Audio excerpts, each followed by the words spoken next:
देश अभी वो राहुल जी की शादियों का सीजन चल रहा था, तो उनके पीछे पड़ा हुआ, बोले राहुल जी शादी कर लो, बीवी ले आओ, राहुल जी बीवी ले आओ, राहुल जी उम्र आदि होने, बीवी क्यों नहीं ले आते। एक दिन मुझे मिल गए तो मैंने पूछ लिया, मैंने कहा राहुल भैया बीवी क्यों नहीं ले आते। तो राहुल भैया ने इसका जवाब दिया, और ऐसा जवाब वही दे सकते थे। मैंने कहा राहुल भैया बीवी क्यों नहीं ले आते।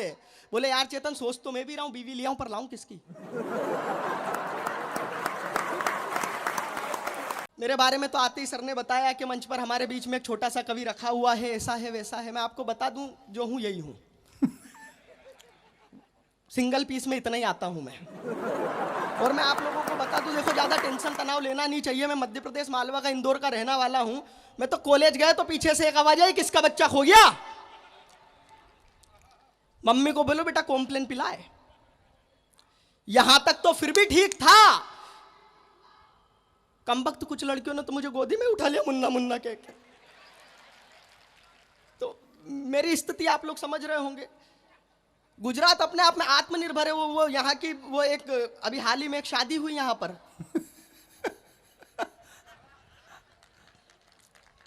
क्षमा बिंदु आत्मनिर्भर है। मैं सच बता रहा हूं, मैं कितना आत्मनिर्भर हूं। मैं इतना गजब का आत्मनिर्भर हूं, फेसबुक पे पोस्ट डालता हूं, खुद ही लाइक करता हूं, खुद ही कमेंट कर लेता हूं। मेरी स्थिति, मैं तो सच बता रहा हूं आप लोगों को, कहीं कोई मामला नहीं बन रहा था तो मैंने लव लेटर लिखा। मेरे घर के सामने से एक समय पर रोज एक लड़की निकलती थी। अपन क्या बनिया व्यक्ति ज्यादा दूर की सोचते ही नहीं है। तो मैंने लव लेटर लिखा, दिल का पूरा हाल लिख डाला, इन कवियों की कविताएं लिख डाली, और ऐसे घड़ी मुड़ी करके घर के बाहर वो अपने समय पे आई, उठाई और चली गई। मैंने कहा गए अच्छे दिन। अपने लिए इससे ज्यादा अच्छे दिन क्या होंगे। अब ये कोई जवाब देगी, लेकिन उसका कोई जवाब नहीं। तो अगले दिन फिर मैंने वही लव लेटर लिखा, वही दिल का पूरा हाल लिख करके घड़ी मुड़ी करके घर के बाहर वो अपने समय पे फिर आई, फिर उठाई, फिर चली गई। मैंने कहा अब कोई जवाब देगी, उसका कोई जवाब नहीं। 3-4 दिन तक ये क्रम चलता रहा। मैं लव लेटर लिखता रहा, फेंकता रहा, वो आती रही, उठाती रही, ले जाती रही, लेकिन उसका कोई जवाब नहीं। तो मैंने पूरी हिम्मत करी, हिम्मत देखना मेरी, मैंने पूरी हिम्मत करके उसके घर गया और उसके पड़ोसी से पूछी, क्योंकि माँ बाप से पूछने की हिम्मत तो मेरे में भी नहीं थी।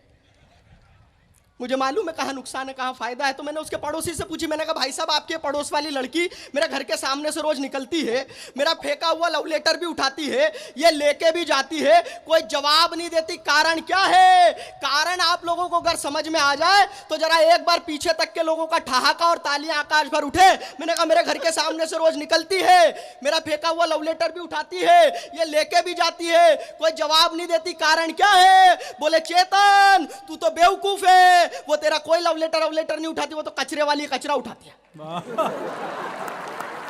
अच्छा। तो पूरे इंदौर का कचरा मैंने ऐसे ही साफ करवाया है। 6 साल से नंबर 1 है हम लोग। और मोरबी तो वो जगह है, मोरबी की वजह से ही नंबर 1 है, क्योंकि टाइल्स यहां बनती है।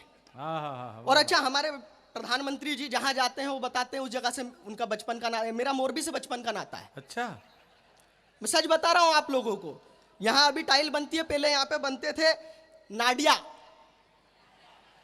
निडिया। हाँ तो मेरे को जो बताया था अगले ने, मैंने वही बोला। हमारे यहां बोलते उसे खापरा, कबेलू, यहां बनते थे। वो बचपन में मम्मी को वो बहनों को निलाना विलाना होता था तो बढ़िया जेनसन बेबी ये वो तमाम क्रीम पाउडर सब कुछ, अपने लिए खापरा। छोटे थे बुलाती थी और ऐसे।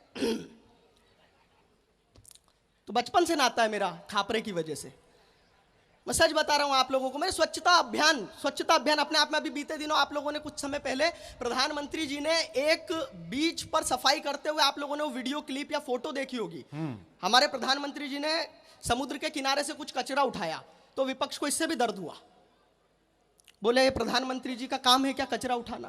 प्रधानमंत्री जी ये तो नाटक कर रहे हैं। इन्होंने 3 मिनट का नाटक किया। एक टिप्पणी करता हूं इस बड़े मंच से, पीछे तक के लोगों तक अगर बात पहुंचे तो आपका आकाश भर तालियां मिले फिर से। बोले कि प्रधानमंत्री जी ने 3 मिनट का नाटक किया कचरा उठाने का, ये प्रधानमंत्री का काम है क्या। मैं एक टिप्पणी करता हूं कि ये 3 मिनट का नाटक ही सही, लेकिन ये 125 करोड़ का हिंदुस्तान अगर ये 3 मिनट का नाटक ईमानदारी से कर ले तो हम भारत को क्या पूरी दुनिया को स्वच्छ बना सकते हैं। अच्छी बात है बेटा। तालियां आप लोगों की थोड़ी सी कमजोर है, जरा एक बार जोरदार बजा दीजिए। वाह। नहीं तो मेरी स्थिति में आप लोगों को बता रहा हूं, बड़ा मजेदार व्यक्ति हूं। मेरा कहीं कोई बात ही नहीं बन रही थी, अच्छा बन जाए तो अपनी किस्मत इतनी जोरदार। मैं बस में सफर कर रहा था, मैं खिड़की साइड बैठा हूं, मेरी प्रेमिका बगल में। कंडक्टर आया, बोले ticket ticket ticket madam ticket. उसने पैसे निकाले, बोले दोनों की दे दो। उस कंडक्टर ने उसकी तो फुल टिकट दी, हाफ टिकट। और ये हाफ टिकट तब तक फुल नहीं होगी जब तक सारे मिलके एक बार जोरदार ताली नहीं बजाए। बहुत अच्छे। अच्छा, हाफ टिकट तक तो अमित भाई फिर भी ठीक था, कम वक्त जाते जाते ये अलग बोल के गया कि बहन जी हाफ टिकट पे पूरी सीट नहीं मिलती, अपने बच्चे को गोदी में बिठाइए। अद्भुत मामला है ये। अमित भाई मुझे मेरे बड़े भाई ये बोले सजेशन देते, बोले चेतन तेरी हाइट नहीं बढ़ रही, तू पेड़ पे लटका कर। अच्छा, ऐसा सजेशन देते, जिसमें जो दिक्कत होती है उसको वैसा सजेशन दिया जाता है। तो अमित भाई मुझे बोलते चेतन तू पेड़ पे लटका कर। अब मैं इन्हें कैसे बताऊं, मैं दिन में क्या रात रात भर पेड़ पे लटका रहता, रात रात भर पेड़ पे लटका रहता था। मुझे देख के तो चमगादड़ तक घबरा जाती थी। वो एक चमगादड़ ही मुझसे बोली, बोले चेतन यहाँ पेड़ पे क्यों लटका है? मैंने कहा हाइट बढ़ाने के लिए। बोले बेवकूफ, अगर पेड़ पे लटकने से हाइट बढ़ती तो मैं खुद चमगादड़ से चील नहीं हो गई होती। अच्छा है। और वो समय से चील हो गई होती तो हमें कोरोना ही नहीं मिलता। अच्छा है। अद्भुत है। सर बता रहे थे अभी कोरोना के बारे में, एक घटना मेरे साथ में हुई। 4 पंक्ति पढ़ता हूं, पहली 4 पंक्ति आपकी मस्ती तक पहुंचे। कोरोना के टाइम पे, लॉकडाउन के टाइम पे जो भी घर से बाहर निकल रहा था, पुलिस वाले भी चौराहे पे डंडा वंडा सैनिटाइज करके थे। जो निकल रहा था वही नागरिक अभिनंदन हो रहा था उसका। मेरे साथ में एक घटना हुई, घटना आपके आनंद तक पहुंचे कि एक विपदा अभी तलक ना टली थी, हम खुद परेशानी बड़ी दूजी लेके आ गए। एक विपदा अभी तलक ना टली थी, हम खुद परेशानी बड़ी दूजी लेके आ गए। नेटवर्क का हुआ है बेड़ा गर्क नर्क जैसा, 4G के युग में भी 2G लेके आ गए। तो बाहर से आए तब चाल देखकर मेरी पूछा गया आप क्या चेतू जी लेके आ गए? तो पुलिस के डंडों की मार इतनी पड़ी कि सूजी लेने गए थे वह सूजी लेके आ गए, सूजी लेने गए वह सूजी लेके आ गए। आप लोगों की तालियां थोड़ी सी कमजोर है। मैं सच बता रहा हूं, आप लोगों को हास्य के लिए कहीं कोई जाने की आवश्यकता नहीं होती। हास्य अपने आप में मैं बता रहा हूं ना, कहीं से भी उत्पन्न हो सकता है। वो मेरा एक दोस्त राजू हकला, अच्छा, मेरा एक दोस्त राजू हकला, सर पर बाल नहीं आने की टकला, शक्ल ऐसी के देखते ही डर जाओ। क्वालिफिकेशन देखिए उसकी, कैरेक्टर देखिए, शक्ल ऐसी के देखते ही डर जाओ। कन्या चाहिए खूबसूरत कोई हो तो बताओ। मैंने कहा यार राजू अब तक कोई प्रेमिका नहीं बनाई? बोला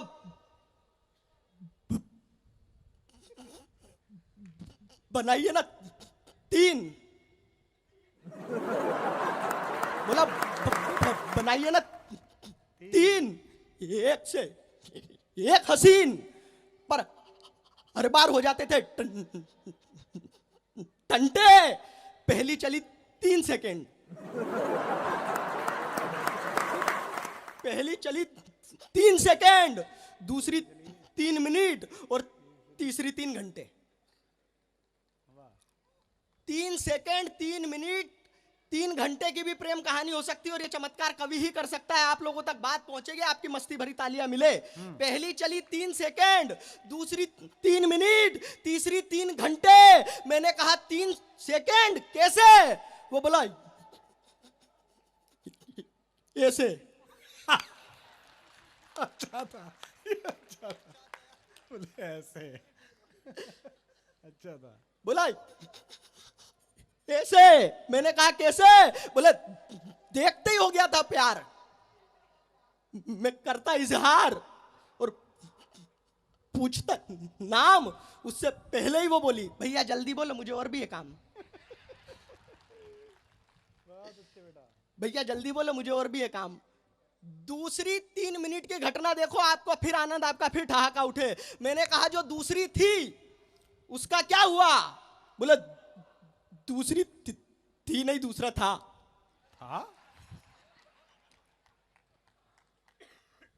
दूसरी थी नहीं, दूसरा था। मैंने कहा जो तीसरी थी फाइनल वाली, मैंने कहा जो तीसरी थी वो क्यों छूट गई? बोले यार मेरी तो किस्मत ही फूट गई। मैंने कहा बात क्या हो गई थी ऐसी? बोले उसकी आंखें थी ऐश्वर्या के और चाल थी माधुरी के जैसी, कटरीना सी खूबसूरत नजर आती थी, पर क्या बताऊं यार वो बोलते समय हकलाती थी। बहुत अच्छे, बहुत अच्छे। हास्य अद्भुत है वाकई में अपने आप में।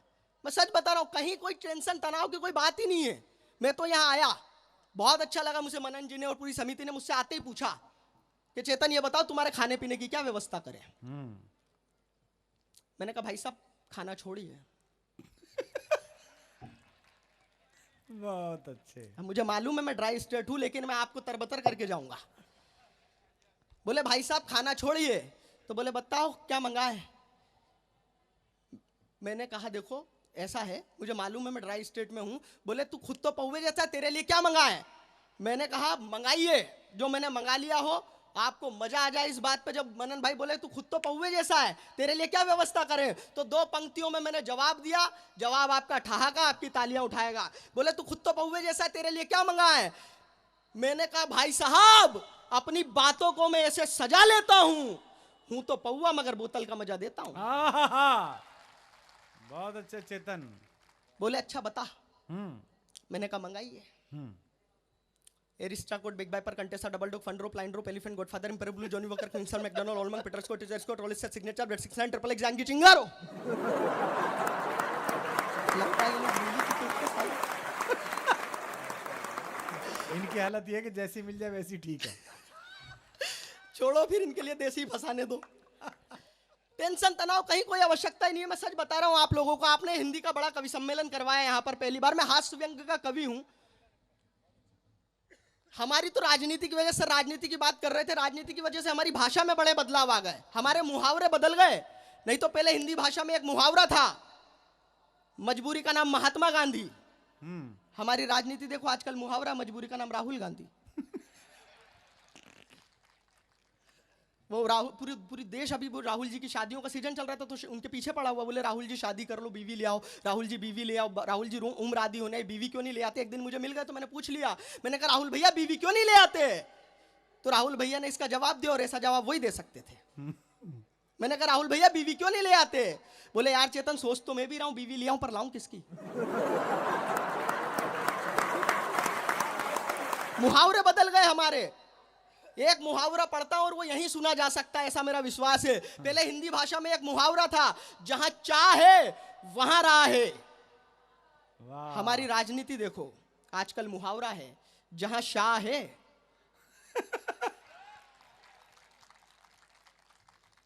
और ये हाथ तब तक यहां रहेगा जब तक जोरदार नहीं बजाओगे।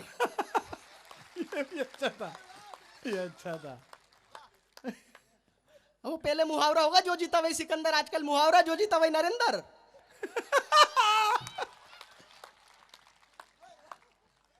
कोई टेंशन तनाव कोई मामला है ही नहीं। मैं तो सच बता रहा हूं आप लोगों को। सही है। हाँ। देश की स्थिति में केवल एक अंतिम छंद मेरा मन था और भी कुछ सुनाने का, लेकिन हमें डॉक्टर कुमार विश्वास जी तक पहुंचना है, अमित भाई तमाम बड़े कवियों को सुनना है। एक छंद पढ़ देता हूं वर्तमान समय में जो देश की स्थिति है। एक बात हुई और उस बात के बाद में देश का माहौल बदल गया। छोटी छोटी सी बातों पर पत्थरबाजी, ये वो तमाम चीजें हो रही है।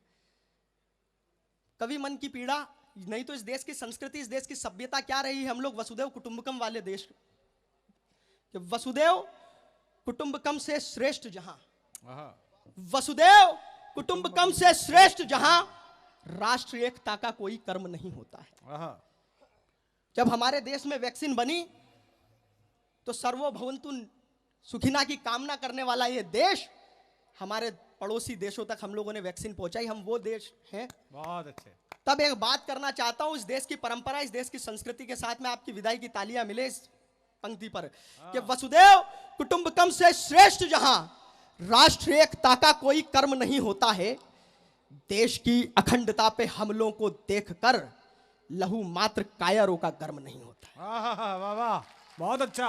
तालियां आपकी थोड़ी सी कमजोर है, लेकिन मेरा विश्वास है अंतिम पंक्ति तक पूरे पीछे तक के लोगों के हाथ हवा में लहरते हुए दिखेंगे कि वसुदेव कुटुंबकम से श्रेष्ठ जहां। देश का सैनिक जब सीमा पर खड़ा होता है तो धन दौलत यश वैभव कीर्ति परिवार से ऊपर क्या रखता है, वो पंक्ति पढ़ने जा रहा हूं। आप तक पहुंचे तो आपका भरपूर आशीर्वाद मिले कि वसुदेव कुटुंबकम से श्रेष्ठ जहां, राष्ट्र एकता का कोई कर्म नहीं होता है।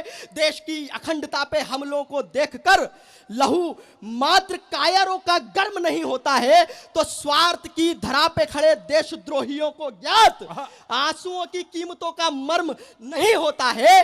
धर्म है अनेक किंतु ध्यान रहे इतना बस, देश से बड़ा तो कोई धर्म नहीं होता है। वाह